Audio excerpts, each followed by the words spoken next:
ఎలా జరిగిందండి అమ్మవారి దర్శనం? చాలా చక్కగా జరిగింది సార్. ఎటువంటి తోపులాట్లు ఇబ్బందులు ఏమీ లేవు.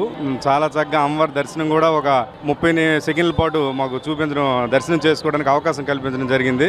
అందరూ కూడా చాలా చక్కగా మర్యాదగా ఆప్యాయతగా ఆదరించారు సార్. అన్నప్రసాదాలు కూడా ఇప్పుడే చేసి బయటకు వచ్చాం సార్. ఏర్పాట్లు ఎట్లా ఉన్నాయండి భక్తులకు సంబంధించి? ఎందుకంటే దసరా ఉత్సవాలు అంటే చాలా దూరం నుండి వస్తుంటారు కదా, సో వాళ్ళకి సంబంధించి ఏర్పాట్లు ఎట్లా చేశారు? చాలా సిస్టమేటిక్ గా, ప్లాన్డ్ గా, చక్కగా, అంటే ఎంత దూరం నుంచి వచ్చినా ఏ ఒక్కరు కూడా ఇబ్బంది పడకూడదు అనే ఉద్దేశంతో ముందుగానే ప్లానింగ్ తో ఇవన్నీ నిర్వహించినట్టే మాకు అనిపించింది. దర్శనం చేసుకుని చాలా హ్యాపీగా భోజనం చేసి తిరిగి వచ్చాం సార్. ఎటువంటి ఇబ్బంది, water packets, water bottles and మధ్యలో పాలు కూడా ఇచ్చారు సార్. అంటే చిన్నపిల్లలు అవ్వచ్చు, పెద్దవాళ్ళు అవ్వచ్చు, వీలుండే వాళ్ళు తాగి మేము వెళ్ళి దర్శనం చేసుకుని వచ్చాం సార్. చాలా ప్రశాంతంగా, చాలా హ్యాపీగా మేము ఫీల్ అయ్యాం సార్. ఇదే మొదటిసారి రావడం అంటే ఇంత ముందు కూడా వచ్చారు దసరా టైంలో? ఇయర్లీ ప్రతి సంవత్సరం కూడా మేము రావడం జరిగింది సార్ ఈ సంవత్సరం. కానీ ఇంతకు ముందు కొంచెం హైరానా, ఈసారి ఏంటంటే